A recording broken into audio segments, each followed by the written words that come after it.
UUCMSನ login page. ಇಲ್ಲಿ state admin, university, college or PG centre, student or KSOU registered centre ಅಂತ login ಆಗೋಕ್ಕೆ ಅವಕಾಶ ಕೊಟ್ಟಿದ್ದಾರೆ.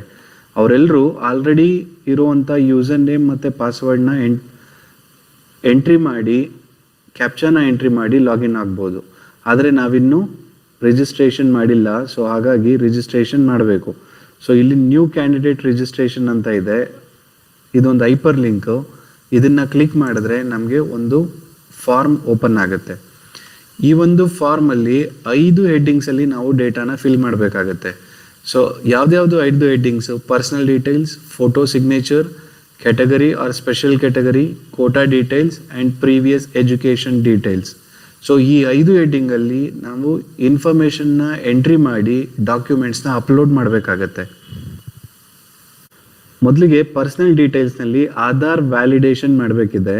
ಸೊ ಈ ಆಧಾರ್ ವ್ಯಾಲಿಡೇಷನ್ಗೆ ಬೇಕಾಗಿರೋದು ಏನಂದರೆ candidate name as per Aadhaar, ಅಂದರೆ ಆಧಾರ್ನಲ್ಲಿ ನಿಮ್ಮ ಹೆಸರು ಹೇಗಿದೆಯೋ ಹಾಗೆ ಇಲ್ಲಿ ಎಂಟ್ರಿ ಮಾಡಿ, ಮತ್ತು ಸ್ಟೂಡೆಂಟ್ ಮೊಬೈಲ್ ನಂಬರ್ನ ಇಲ್ಲಿ ಎಂಟ್ರಿ ಮಾಡಿ ವ್ಯಾಲಿಡೇಟ್ ಅನ್ನೋ ಬಟನ್ನ ಕ್ಲಿಕ್ ಮಾಡಬೇಕು. ಇಲ್ಲಿ ಒಂದು ಇಂಪಾರ್ಟೆಂಟ್ ವಿಷಯ ಏನಂದರೆ, ಇಲ್ಲಿ ಯಾವ ನಂಬರ್ ಎಂಟ್ರಿ ಮಾಡಿರ್ತೀರೋ ಆ ನಂಬರ್ಗೆ ಒಂದು ಮುಂದೆ OTP ಬರುತ್ತೆ. ಆ OTPನ ನಾವು ಆಕ್ಸೆಸ್ ಮಾಡೋಂಗೆ ಇರಬೇಕು. ಸೊ ಹಾಗಾಗಿ ಸ್ಟೂಡೆಂಟ್ ನಂಬರ್ನ ಇಲ್ಲಿ ಎಂಟ್ರಿ ಮಾಡಿ. ನೆಕ್ಸ್ಟ್ ಐಡೆಂಟಿಟಿ ವ್ಯಾಲಿಡೇಷನ್ ಸರ್ವಿಸ್ ಅಂತ ಒಂದು ಪೇಜ್ ಓಪನ್ ಆಗುತ್ತೆ. ಈ ಪೇಜಲ್ಲಿ ನೀವು ನಿಮ್ಮ ಹೆಸರನ್ನ ಆಧಾರ್ನಲ್ಲಿ ಹೇಗಿದೆಯೋ ಹಾಗೆ ಎಂಟರ್ ಮಾಡಿ, ಮತ್ತು ಆಧಾರ್ ನಂಬರ್ನ ಎಂಟ್ರಿ ಮಾಡಿದ್ಮೇಲೆ ಇಲ್ಲೊಂದು ಚೆಕ್ ಬಾಕ್ಸ್ ಇದೆ. ಈ ಚೆಕ್ ಬಾಕ್ಸ್ನ ನೀವು ಸೆಲೆಕ್ಟ್ ಮಾಡ್ಕೊಳ್ಳಿ ಆ್ಯಂಡ್ ಸಬ್ಮಿಟ್ ಅಂತ ಕ್ಲಿಕ್ ಮಾಡಿ.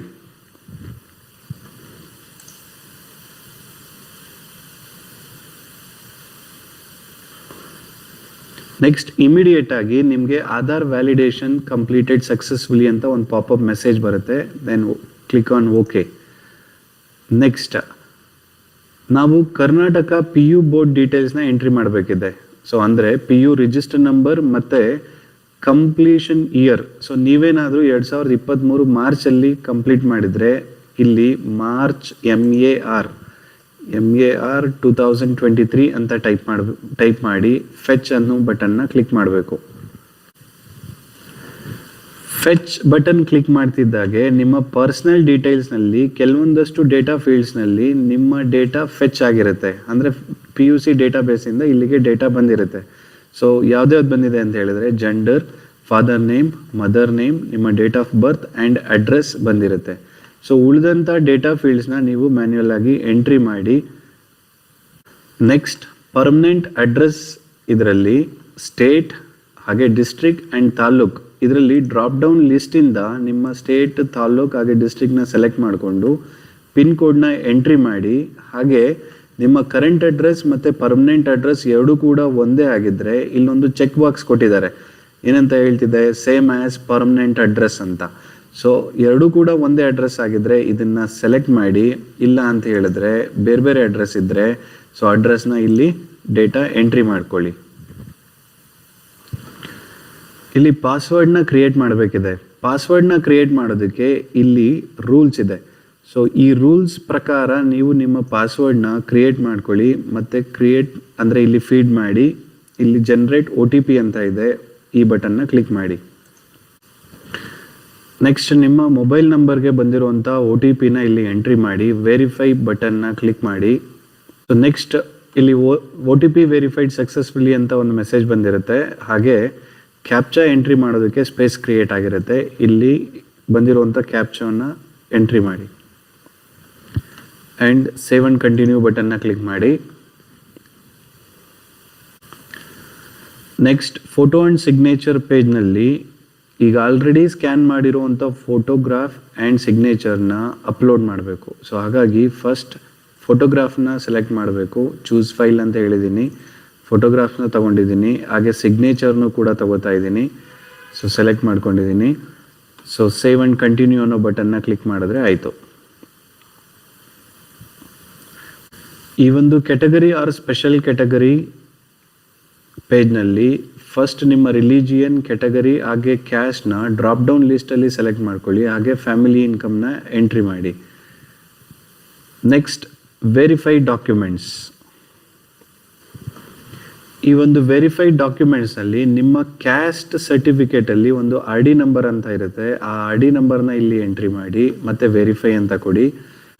ಕ್ಯಾಸ್ಟ್ ಸರ್ಟಿಫಿಕೇಟ್ ಆರ್ ಡಿ ನಂಬರ್ನ ಎಂಟ್ರಿ ಮಾಡಿ ವೆರಿಫೈ ಅಂತ ಕ್ಲಿಕ್ ಮಾಡಿದಾಗ ಈ ತರ ಒಂದು ಪಾಪಪ್ ಮೆಸೇಜ್ ಬರುತ್ತೆ. ಕೆಲವೊಂದು ಟೈಮಲ್ಲಿ ಡೇಟಾ ಕರೆಕ್ಟಾಗಿ ಫೆಚ್ ಆಗಿ ಸಕ್ಸಸ್ಫುಲ್ ಅನ್ನೋ ಮೆಸೇಜ್ ಬರ್ಬೋದು, ಕೆಲವೊಂದು ಟೈಮಲ್ಲಿ ಇನ್ವ್ಯಾಲಿಡ್ ಅಂತ ಬರುವಂಥ ಚಾನ್ಸಸ್ ಇರುತ್ತೆ. ಸೊ ಅವಾಗ ನಾವೇನು ಮಾಡಬೇಕು ಅಂತ ಹೇಳಿದ್ರೆ ಕ್ಯಾಸ್ಟ್ ಸರ್ಟಿಫಿಕೇಟ್ನ ಅಪ್ಲೋಡ್ ಮಾಡಬೇಕು. So choose file and caste certificate, so ಅದನ್ನು ಅಪ್ಲೋಡ್ ಮಾಡಿ. ಹಾಗೆ ಇನ್ಕಮ್ ಸರ್ಟಿಫಿಕೇಟ್ ನಂಬರ್ನು ಕೂಡ ಹಾಕಿ ವೆರಿಫೈ ಬಟನ್ನ ಕ್ಲಿಕ್ ಮಾಡಿ. ಒಂದು 2-3 ಸೆಕೆಂಡ್ನಲ್ಲಿ ಇದ್ರದ್ದು ಕನ್ಫರ್ಮೇಷನ್ ಮೆಸೇಜು ಗೊತ್ತಾಗುತ್ತೆ. ನೋಡಿ, ಇದನ್ನು ಕೂಡ ಡೇಟಾ ಕರೆಕ್ಟಾಗಿ ಫೆಚ್ ಆಗಿಲ್ಲ, ಸೊ ಹಾಗಾಗಿ ಇನ್ವ್ಯಾಲಿಡ್ ಅಂತ ಬರ್ತಾ ಇದೆ. ಸೊ ಹಾಗಾಗಿ ನಾವೇನು ಮಾಡಬೇಕಾಗತ್ತೆ, ಚೂಸ್ ಫೈಲ್ನ ಸೆಲೆಕ್ಟ್ ಮಾಡಬೇಕು. ಸೊ ಬ್ರೌಸ್ ಅನ್ನೋ ಬಟನ್ನ ಕ್ಲಿಕ್ ಮಾಡಿ, ಸೊ ಇನ್ಕಮ್ ಸರ್ಟಿಫಿಕೇಟ್ನ ಸೆಲೆಕ್ಟ್ ಮಾಡ್ಕೊಳ್ಳಿ. So next, do you belongs to Kalyana Karnataka ಅಂತ ಕೇಳ್ತಿದೆ. ಸೊ ಎಸ್ ಅನ್ನೋದಾದರೆ ನಿಮ್ಮ ಡಾಕ್ಯುಮೆಂಟ್ ನಂಬರ್ನ ಇಲ್ಲಿ ಎಂಟ್ರಿ ಮಾಡಿ ವೆರಿಫೈ ಅಂತ ಕ್ಲಿಕ್ ಮಾಡಿ ಚೂಸ್ ಫೈಲ್ನ ಸೆಲೆಕ್ಟ್ ಮಾಡಿಕೊಂಡು ಡಾಕ್ಯುಮೆಂಟ್ನ ಅಪ್ಲೋಡ್ ಮಾಡಿ.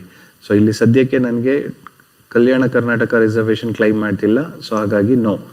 ಸೊ ನೆಕ್ಸ್ಟ್ ಸ್ಪೆಷಲ್ ಕ್ಯಾಟಗರಿ ಇದೆ. ಈ ಸ್ಪೆಷಲ್ ಕ್ಯಾಟಗರಿನಲ್ಲಿ ಯಾವುದಾದ್ರೂ ನೀವು ಕ್ಲೈಮ್ ಮಾಡ್ತೀನಿ ಅನ್ನೋದಾದರೆ ಸೊ ಡಾಕ್ಯುಮೆಂಟ್ ನಂಬರ್ನ ಕೇಳುತ್ತೆ ಮತ್ತು ಆ ಡಾಕ್ಯುಮೆಂಟ್ ಸ್ಕ್ಯಾನ್ ಕಾಪಿನ ಅಪ್ಲೋಡ್ ಮಾಡಬೇಕು. ಸೊ ನೀವು ಯಾವುದಾದ್ರೂ ಕ್ಲೈಮ್ ಮಾಡ್ತಿದ್ರೆ ಡಾಕ್ಯುಮೆಂಟ್ ನಂಬರ್ ಮತ್ತು ಸ್ಕ್ಯಾನ್ ಕಾಪಿನ ಅಪ್ಲೋಡ್ ಮಾಡಿ. ನೆಕ್ಸ್ಟ್ ಸೇವ್ ಆ್ಯಂಡ್ ಕಂಟಿನ್ಯೂ ಅನ್ನೋ ಬಟನ್ನ ಕ್ಲಿಕ್ ಮಾಡಿ. ಸೊ ಇಲ್ಲಿ ಕೋಟಾ ಡೀಟೇಲ್ಸ್ನ ನಾವು ಎಂಟ್ರಿ ಮಾಡಬೇಕಾಗತ್ತೆ. ಯಾವ್ದ್ಯಾವ್ದಿದೆ ಕೋಟಾ ಡೀಟೇಲ್ಸ್, ಇಲ್ಲಿ ಸ್ಪೋರ್ಟ್ಸ್ ಮೆನ್, NCC ಈ ಥರದ್ದೆಲ್ಲ ಇದೆ. ಸೊ ಇಲ್ಲಿ ಅಪ್ಲಿಕಬಲ್ ಆಗುವಂಥ ಕೋಟಾನ ನೀವು ಸೆಲೆಕ್ಟ್ ಮಾಡಿದ್ರೆ ಅಗೈನ್ ಇದು ಕೂಡ ಡಾಕ್ಯುಮೆಂಟ್ ನಂಬರ್ ಹಾಗೆ ಡಾಕ್ಯುಮೆಂಟ್ನ ಸ್ಕ್ಯಾನ್ ಕಾಪಿನ ಇಲ್ಲಿ ಅಪ್ಲೋಡ್ ಮಾಡಬೇಕಾಗತ್ತೆ. ಸೊ ಇಲ್ಲ ಅನ್ನೋದಾದರೆ ನೋ ಅಂತ ಕ್ಲಿಕ್ ಮಾಡಿ. ನಿಮಗೆ ಅಪ್ಲಿಕಬಲ್ ಇದ್ದರೆ ಎಸ್ ಅಂತ ಕ್ಲಿಕ್ ಮಾಡಿ, ಡಾಕ್ಯುಮೆಂಟ್ ನಂಬರ್ನ ಎಂಟ್ರಿ ಮಾಡಿ, ಡಾಕ್ಯುಮೆಂಟ್ಸ್ನ ಅಪ್ಲೋಡ್ ಮಾಡಿ.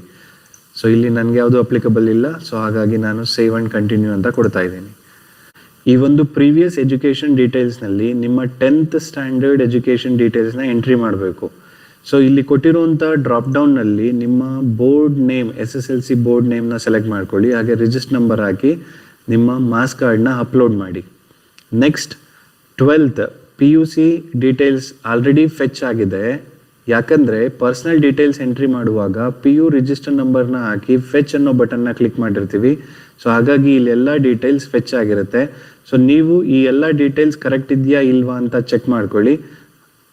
ಆಮೇಲೆ PUC marks card scan copy ಇರೋದನ್ನ ನೀವಿಲ್ಲಿ ಅಪ್ಲೋಡ್ ಮಾಡಿ. ನೆಕ್ಸ್ಟ್ ಕ್ಯಾಪ್ಚಾ ಎಂಟರ್ ಮಾಡೋದಕ್ಕೂ ಮೊದಲು ಇಲ್ಲಿ I understand that there will be no modification allowed once I submit this application ಅನ್ನೋ ಚೆಕ್ ಬಾಕ್ಸ್ ಇದೆ. ಸೊ ಆ ಚೆಕ್ ಬಾಕ್ಸ್ನ ನೀವು ಸೆಲೆಕ್ಟ್ ಮಾಡಿ ಮತ್ತು ಕ್ಯಾಪ್ಚಾನ ಎಂಟ್ರಿ ಮಾಡಿ ಸಬ್ಮಿಟ್ ಬಟನ್ನ ಕ್ಲಿಕ್ ಮಾಡಿ. ಇಲ್ಲಿ ಒಂದು ಪಾಪಪ್ ಮೆಸೇಜು ಶೋ ಆಗ್ತಿದೆ. ಇದರಲ್ಲಿ ರಿಜಿಸ್ಟ್ರೇಷನ್ ಕಂಪ್ಲೀಟೆಡ್ ಸಕ್ಸಸ್ಫುಲಿ ಅಂತ ಇದೆ. ಹಾಗೆ ನಿಮ್ಮ ಕ್ಯಾಂಡಿಡೇಟ್ ರಿಜಿಸ್ಟರ್ಡ್ ID ಜನರೇಟ್